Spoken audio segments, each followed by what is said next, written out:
Hello everyone, hope you are all fine and having a good time. तो आज का जो हमारा टॉपिक है वो हम अपने लास्ट लेक्चर को ही कंटिन्यू करेंगे। तो वहाँ पे हमने समझा था जीडीपी क्या है, जीएनपी क्या है, नेशनल इनकम क्या होती है। उसी को आज हम जो है और एक्सटेंड करते हैं और इसके पार्ट्स देखते हैं। तो जीडीपी जो है नॉर्मली हम दो टाइप के हम निकालते हैं। One is nominal GDP and second is real GDP. ठीक है, ये दोनों हमने लिखे। इसके अलावा हम और भी देखेंगे कि जीडीपी जो है वो परचेजिंग पावर पैरिटी पे क्या होता है, फिर हमारा जीडीपी पर कैपिटा क्या होता है। ठीक है, ये सारी चीजें हम आज कवर करेंगे। बट इससे पहले जो है मैं आपको कुछ स्लाइड्स दिखाता हूँ और देखते हैं हमारे पास डेटा क्या है।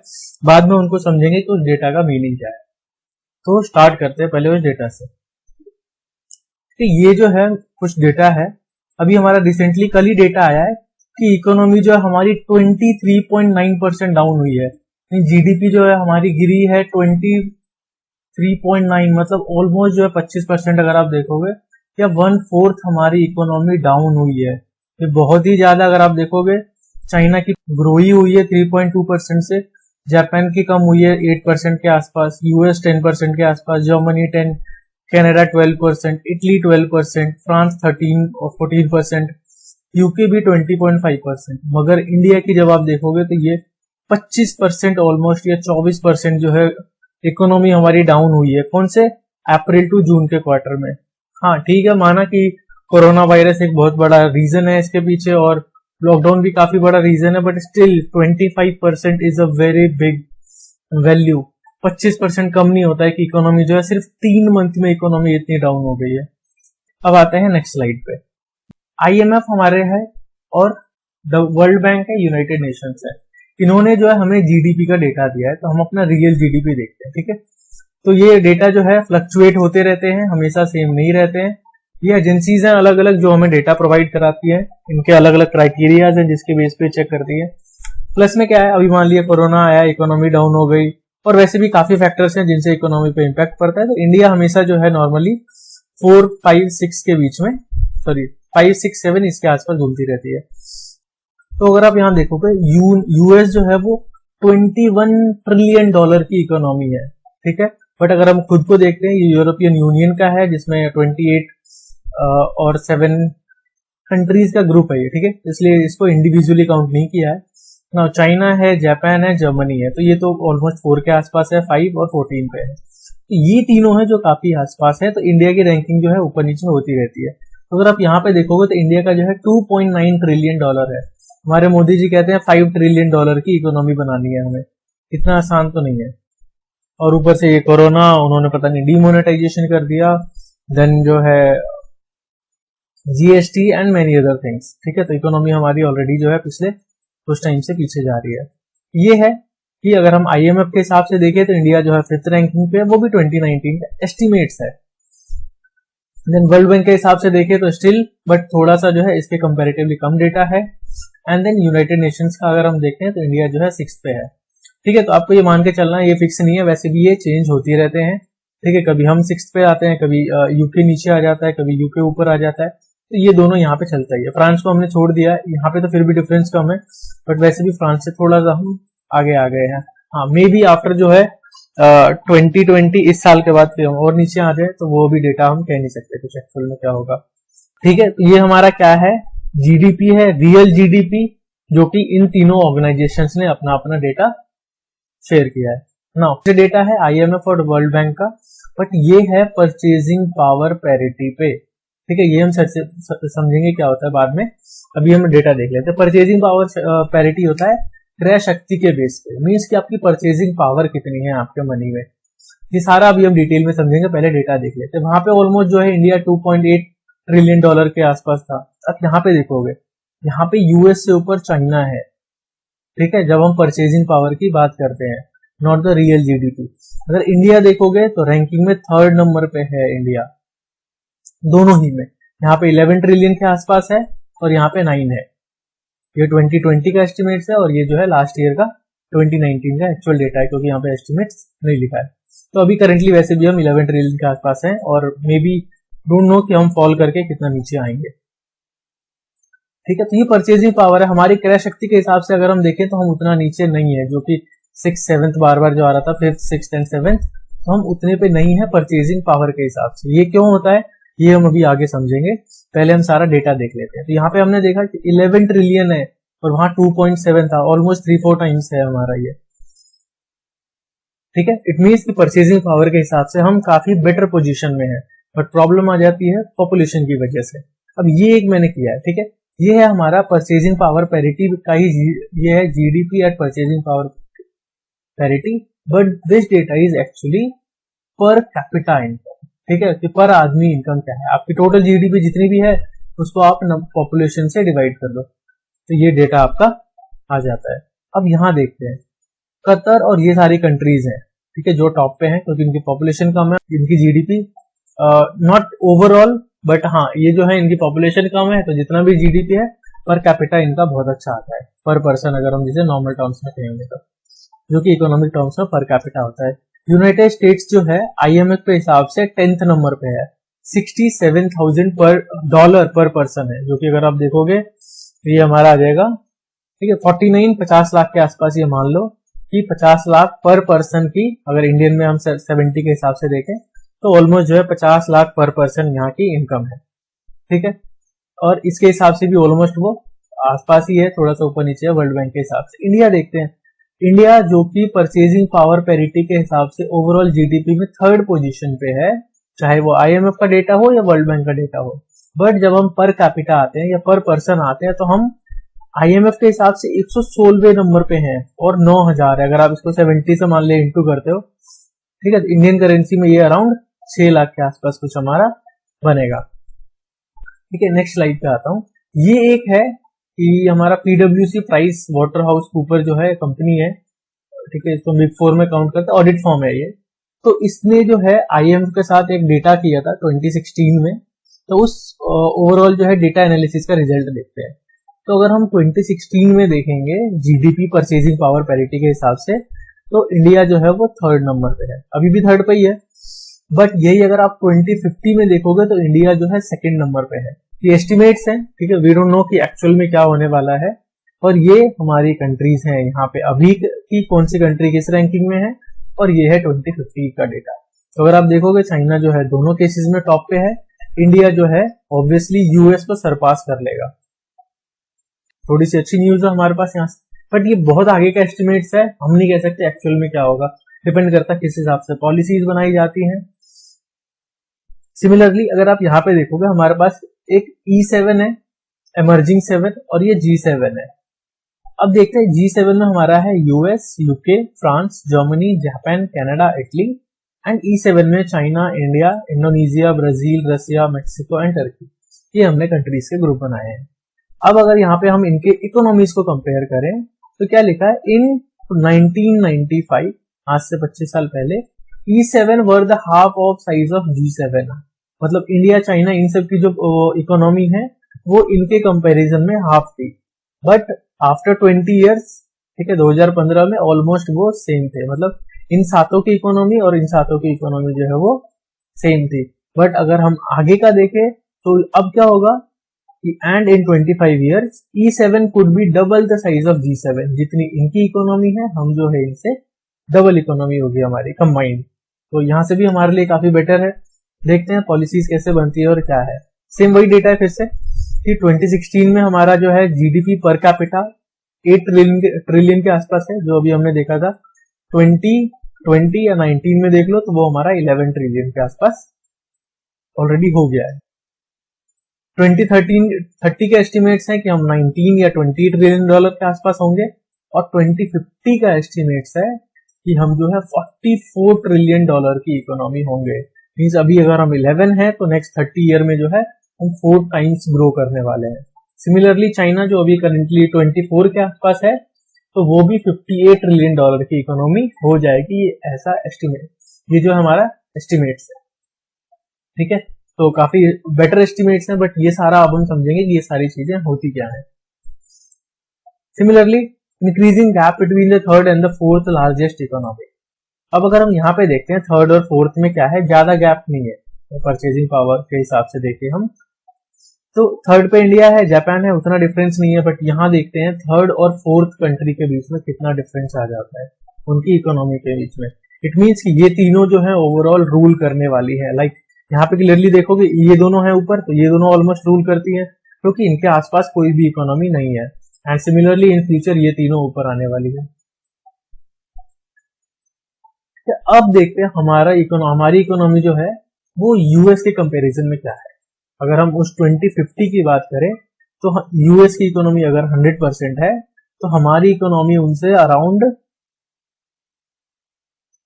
35 मान लेते हैं, 30 मान लेते हैं, 30% हमारी इकोनॉमी उनसे बेटर होगी। हम जो है उनसे 30% बड़ा मार्केट होगा हमारा इंडिया में in terms of purchasing power. और अगर हम कहें ये मार्केट एक्सचेंज रेट तो उसके हिसाब से हम जो है तब भी उनके 80% के आसपास ही रहेंगे। Projected growth profiles for larger economies, तो अगर हम इंडिया के हिसाब से देखें तो वो लार्जर हमारा दिया है 2016 से 20, उन्होंने 5-5 साल के 10-10 साल का ग्रुप बना के दिया है। यहाँ पे पहला 5 ईयर का है क्योंकि 16 में सर्वे है, पीडब्ल्यूसी का एनालिसिस है, और उसके बाद 10-10 साल का उन्होंने ग्रोथ दिखाया है। अगर हम इंडिया की ग्रोथ देखें तो इट इज ऑलमोस्ट 7-8%, और नेक्स्ट 30 ईयर्स तक में कोई भी इकोनॉमी नहीं है जो कि इतने हाई रेट से ग्रो करेगी। अगर आप आगे के दशकों के वो भी देखोगे डेकेड्स के, तो वहां भी नहीं है कोई भी। ठीक है, हाँ चाइना जो है इस वाले अभी करंट वाले में जो है ग्रो कर रही है काफी अच्छे से, बट बाकी देखोगे तो सारे जो है इंडिया के कंपैरिजन में नीचे ही है। बट अगेन मैं बार बार ये चीज कह रहा हूँ, ये एस्टिमेट्स हैं और हम ये नहीं कह रहे कि एस्टिमेट्स हैं तो ऐसा कुछ हो नहीं सकता। ठीक है, इतनी बड़ी बड़ी कंपनीज इतना सारा डेटा एनालाइज करती है, उसके बेस पे रिपोर्ट करती है, तो यस चांसेस हैं कि ऐसा हो सकता है। पहला देखते हैं नॉमिनल जीडीपी हमारा क्या होता है। तो नॉमिनल जो है हमारा वो करंट प्राइस पे होता है। ठीक है, कि आज का क्या प्राइस है उसके बेस पे जो हमने जीडीपी निकाला है दैट इज करंट प्राइस, और इसके बारे में हम और डिटेल में देखते हैं। और ये जो है इन्फ्लेशन एडजस्टेड होता है। ठीक है, हम यहाँ पे एक टेबल बना के इसको समझते हैं कि इसका मतलब क्या होता है। मान लिया मैं यहाँ पे कुछ ईयर्स लिखता हूँ 2016, 17 एंड 18, और इसमें मैं प्राइस और क्वांटिटी लिखता हूँ। ठीक है, तो जीडीपी कैसे निकालते हैं, ओवरऑल जितनी भी जो भी प्राइस है किसी एक क्वांटिटी का वो, एंड कितनी क्वांटिटी वो हमने प्रोड्यूस किया है एक साल में। वो बहुत सारी क्वांटिटीज होती हैं, मतलब हजारों जो है हमारी चीजें हैं, हम यहाँ पे एक का एग्जांपल लेके समझ रहे हैं। तो मान लेते हैं कि कोई एक चीज है, ये 5 रुपए का है और हमने पूरे साल में 20 बनाया है, हमारी जीडीपी कितनी हो गई 100 की। ठीक है, ये सारा रुपीज में ले रहे हैं। सिमिलरली मान लेते हैं ये हमारा नेक्स्ट ईयर 6 का हो गया और हमने 19 बनाया है, तो ये हो गया 114 की। हमारी जीडीपी बढ़ी हुई दिख रही है यहाँ पे, क्योंकि पिछले साल जो है ओवरऑल प्रोडक्शन एक साल में हमारी हुई थी 100 रुपीज की, जिसमें से 5-5 रुपीज वाले 20 आइटम्स थे। इस बार जो है 6 आइटम्स है 19 रुपीज वाले, तो ये 6 रुपीज वाले 19 आइटम्स है, तो 114 हमारा जीडीपी हो गया। और अगर मैं एक और ईयर में देखूं जब मेरा प्राइस 10 हो जाता है और क्वांटिटी अगर मैं 15 रखता हूं, तो मेरा ये 150 आया है। अब मेरे को यहाँ पे देखना है कि इन डेटा का मतलब क्या है। ठीक है, टोटल 5 यूनिट है, 20 रुपए के 20 यूनिट्स हैं, 5 के हिसाब से 100 जीडीपी। तो हमें दिख रहा है कि हर साल हमारी जीडीपी बढ़ी है, बट एक्चुअल में ऐसा नहीं है। अगर हम देखें ना, हमारी प्रोडक्शन कैपेसिटी जो है वो हर साल कम हुई है। यहाँ हमने 20 यूनिट्स प्रोड्यूस किए हैं, अगले साल 19, तो और डाउन ही हुए हैं, अगले साल काफी कम तो और डाउन ही हुए हैं। तो बट फिर भी हमें दिख रहा है कि ये चीज बढ़ी है। ऐसा इसलिए हुआ है क्योंकि हमारे प्राइसेस जो हैं वो बढ़े हैं। प्राइस बढ़े हैं तो हमें लग रहा है कि ओवरऑल हमारी जीडीपी बढ़ी है। इसका परफेक्ट एग्जांपल हो सकता है, मान लिया कि आज आप जो है 10,000 कमाते हैं, नेक्स्ट ईयर आपको 10,500 मिलते हैं, तो क्या वो इनफ है आपके लिए? हो सकता है कि उसकी परचेजिंग पावर जो है, या हो सकता है उसकी वैल्यू आज से भी कम हो 10,500 की, जो अगले साल आपकी वैल्यू है, क्योंकि उससे ज्यादा तो महंगाई हो जाएगी। तो इसीलिए सिर्फ डेटा बढ़ जाने से जो है नहीं कह सकते कि हम जो है बेटर पोजीशन में है, क्योंकि यहाँ पे क्या है, प्राइस भी तो बढ़ा है तो महंगाई भी बढ़ी है। तो अगर महंगाई बढ़ने के बावजूद आप जो है 100 से 150 पे पहुंच गए, बट महंगाई जो है ऑलमोस्ट डबल हो गई है, फिर तो आपकी इकोनॉमी तो डबल हुई नहीं। इसीलिए ये जो है सिर्फ नाम के लिए होता है, इसीलिए हम इसको नॉमिनल जीडीपी कहते हैं। अब आते हैं नॉमिनल जीडीपी क्या हुआ। नॉमिनल जीडीपी हो गया हमारा कि जीडीपी कैलकुलेशन का एक मेथड जहां पे हम करंट प्राइस लेते हैं। ठीक है, current price of goods and services, but वो हमारा जो है इनएक्यूरेट है। मीनिंगलेस है क्योंकि वहां पे हम जो है इन्फ्लेशन को एडजस्ट नहीं करते। इसी को माइंड में रखते हुए हमारा एक और मेथड है, दैट इज रियल जीडीपी। और यहाँ देखते हैं हमारी ये कैलकुलेशन कैसे होती है। तो रियल जीडीपी में हम क्या कह रहे हैं कि हम इन्फ्लेशन को एडजस्ट करते हैं। इन्फ्लेशन एडजस्ट करेंगे कैसे? जो महंगाई बढ़ी है हम उसको इग्नोर करेंगे। जैसे यहाँ पे प्राइस है ना 5 से 6 हुआ है, 6 से 10 हुआ है, तो हम मान के चलेंगे कोई भी एक ईयर जो हमारा बेस ईयर होगा वो डिपेंड करेगा कि गवर्नमेंट ने कौन सा बेस ईयर चूज किया। और बेस ईयर भी जो है ओवरऑल हमारा ईयर आफ्टर ईयर चेंज होता रहता है। ठीक है, मान लिया हम आज की जीडीपी को 1980 के डेटा से तो कंपेयर नहीं कर सकते या 2000 के डेटा से तो कंपेयर नहीं कर सकते, तो हर 5, 6, 7 सालों में जो है इसका डेटा या बेस ईयर जो है वो चेंज होता है ताकि हमारा डेटा जो है और एक्यूरेट पहुंचे। तो यहाँ पे मैं मान लेता हूँ कि हमारा ये 5 है ना, ईयर्स अगेन वही लिख देता हूँ 16, 17 एंड 18, और इस बार मैंने ले लिया प्राइस 5। तो मैं बाकी ईयर्स में भी 5 ही प्राइस लेके चलूंगा क्योंकि मैं आज की जीडीपी को कंपेयर कर रहा हूँ बेस ईयर के प्राइस से, इस पे कैलकुलेट कर रहा हूँ। अब कैलकुलेट करके देखते हैं तो हमारा क्या हुआ, प्राइस तीनों केस में सेम रहा। क्वांटिटी देखते हैं, यहाँ पे हमने 20 किया था, 100 जीडीपी बना। नेक्स्ट ईयर 19 किया तो 95 ही हुआ, नेक्स्ट ईयर 15 हुआ तो 75 ही हुआ। तो ये रियल जीडीपी है कि अगर हमने 2016 में 100 रुपीज का किया है तो अगले साल तो हम और डाउन हुए 5%, उससे अगले साल शायद 20% के आसपास कुछ हम डाउन हुए हैं। तो ये हमारा जो है करेक्ट मेथड होता है और ये इन्फ्लेशन एडजस्टेड होता है। ठीक है, रियल जीडीपी, और इसी पे हम बात भी करते हैं। ये सिर्फ डेटा है और ये एक्चुअल है, नाम में ही लग रहा है हमें रियल जीडीपी, और पूरा वर्ल्ड जो है इसी डेटा का यूज करती है। ठीक है, रियल जीडीपी। अब देखते हैं इन दोनों में हमारा रिलेशन क्या होता है। तो अगर मैं लिखूं nominal GDP divided by real GDP, तो इससे इनका रेशियो आ जाएगा। इन दोनों के बीच क्या रेशियो है? अगर मैं किसी एक ईयर का कंपेयर करता हूं, मान लिया 2017 का कंपेयर करते हैं, तो नॉमिनल कितना है 114 और रियल कितना है 95। अगर मैं देखूंगा बाई चांस ये 19 से डिविजिबल है तो 19, 6, 19, 5, तो ये हमारा ऐसे आया। बट यहाँ पे हम क्या करते हैं, इंटू 100 भी करते हैं तो 120 आ गया। और यही हमारा एक तरह से प्राइस इंडेक्स भी है, जो कि आपने ऑलरेडी जो है स्टेट्स में पढ़ा हुआ है। प्राइस इंडेक्स क्या होता है कि इन्फ्लेशन क्या क्या हुआ है या प्राइस किस हिसाब से चेंज हुए ईयर आफ्टर ईयर, एक कॉमन बेस ईयर लेके वही चीज यहाँ पे बढ़ते हैं। तो और इसी चीज को हमारा जो है मतलब ये जो प्राइस इंडेक्स है, दिस इज प्राइस इंडेक्स, और इसको हम जीडीपी डिफ्लेटर भी बोलते हैं। ठीक है, तो जीडीपी डिफ्लेटर क्या हो गया, it's a ratio of nominal and real GDP multiplied by 100। ठीक है, ये हमारा जीडीपी डिफ्लेटर है जहां पे हम रियल एंड नॉमिनल जीडीपी को का रेशियो लेके 100 से डिवाइड करके हम इसको कैलकुलेट करते हैं। और ये हमने ऊपर देखा कि रियल एंड नॉमिनल जीडीपी क्या होता है। नॉमिनल जो है वो करंट प्राइसेस पे है और रियल जो है हमारा वो एडजस्टेड या इन्फ्लेशन एडजस्टेड प्राइस पे होता है। अब आप खुद ही डिसाइड करो कौन सा ज्यादा एक्यूरेट होना चाहिए। ये वाला एक्यूरेट है, बट यहाँ भी अगर हम बेस ईयर हर बार बहुत सालों से हमने बेस ईयर चेंज ही नहीं किया तो वो भी एक दिक्कत है।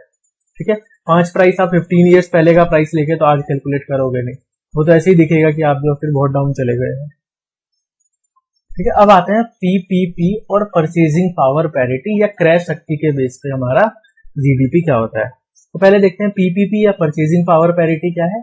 परचेजिंग पावर है कि एक कंट्री के करेंसी के मुकाबले दूसरी कंट्री के करेंसी में चीजें कैसे कैसे कितनी खरीदी जा सकती है वो। तो लिखते हैं यहाँ पे कॉस्ट ऑफ गुड्स एक्स, कोई चीज ले ली एक्स, उसका जो है इन करेंसी 1, मान लिया यूएस डॉलर में देख रहे हैं कि हम कितना खरीद सकते हैं या उसकी क्या कॉस्ट है।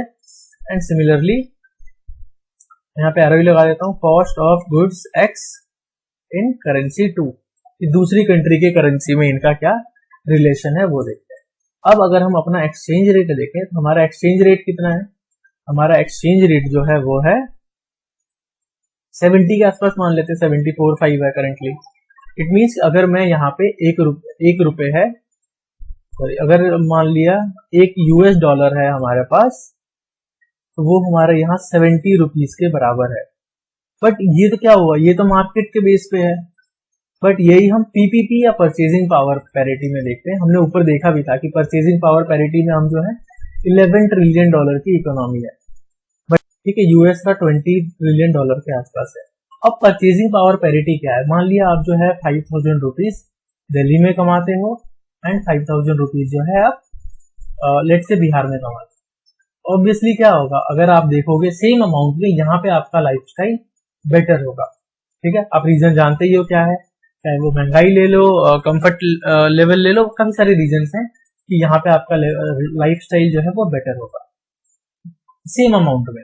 सिमिलरली अगर आप इतना ही अमाउंट लेके यूएस में देखोगे तो वहां पे आप कहीं भी स्टैंड नहीं करते, आसपास भी नहीं। तो अगर मैं एक यहाँ पे एग्जांपल बनाता हूँ नया, ठीक है, पीपीपी का डेटा भी जो है हमारा वही IMF, WB, उसी का फुल फॉर्म है वर्ल्ड बैंक, यही सब इश्यू करती है। अब यहाँ पे देखते हैं, मान लेते हैं एक बार के लिए हमारी जीडीपी जो है वो है 340, ठीक है, रुपीज। तो अब अगर मैं देखूं 340 रुपीज है, मैं इसको अगर डॉलर में कन्वर्ट करना चाहूं तो 340 डिवाइडेड बाय 70, ये आ गया $4। इट मीन्स कि अगर हमने 340 रुपए कमाए तो डॉलर्स में सिर्फ $4 के आसपास कमाए, ये हमारी रियल जीडीपी थी। बट ऐसा थोड़ी नहीं कि जो चीज यहाँ पे ₹1 की है वो सारे के सारे वहां पे ₹70 की है, ऐसा नहीं होता है। कॉस्ट जो है वहां पे जो चीजें बिकती है वो अलग हिसाब से बिकती है, वो एक्सचेंज रेट से उसका कुछ लेना देना नहीं है। ठीक है, अब ये तो हो गया रियल जीडीपी। अब आते हैं GDP at PPP, purchasing power parity में क्या है, हम कितने रुपए कमाते हैं, इतना। अगर आप देखोगे तो GDP of Indian rupees per US dollar वो आजकल 20-21 के आसपास है। ठीक है, इट मीन्स कि जो चीजें आप यहाँ पे ₹1 में खरीद सकते हो, वही चीज खरीदने के लिए आपको वहां पे ₹20 लगेंगे, ना कि $70। ठीक है, जैसे वहां अगर कोई चीज $1 की है, ठीक है, तो वो यहाँ पे ₹70, ये तो एक्सचेंज रेट है, बट यहाँ पे वो चीज आपको ₹20 में मिल जाएगी। ठीक है, ये वर्ल्ड बैंक का डेटा है, सारी चीजों का एडजस्ट करके। तो ऐसा नहीं है कि वो हर एक चीज में ऐसा होगा, ओवरऑल हमारे पास बहुत सारी चीजें, हजारों तरह के आइटम्स है, हम एवरेज लेके चीजें देखते हैं। अगर आपके पास जो है $1 में जो चीज वहां पे मिलती है, यहाँ पे आपको ₹20 में मिल जाएगी। बट यही अगर हम मार्केट एक्सचेंज रेट में देखते हैं तो $1 आपका ₹70 के आसपास है।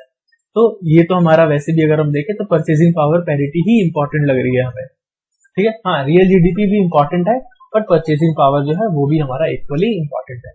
ये 4 देखा कि आप इतना रुपए कमाते हो तो $4 ही हुआ बस, बट यही पे अगर आप यहाँ देखोगे तो $17 का आपका टोटल जीडीपी है परचेजिंग पावर पैरिटी के हिसाब से। इसीलिए हम जो है परचेजिंग पावर के हिसाब से इतना ऊपर है। इसका अगर मैं इस 1 और 20 का इसका अगर मैं और रिलेशन देखूं तो ये भी है कि अगर आप यहाँ पे 1 लाख रुपए कमाते हो और वहां पे आप 20 लाख रुपए कमाते हो तो आपका लाइफस्टाइल जो है वो एकदम सेम है।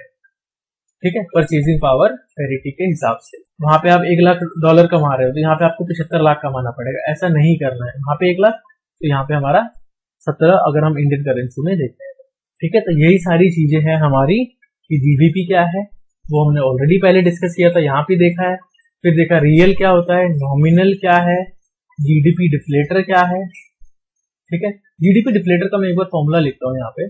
जो हमारा जीडीपी डिफ्लेटर का फॉर्मूला है वो था nominal divided by real multiplied by 100।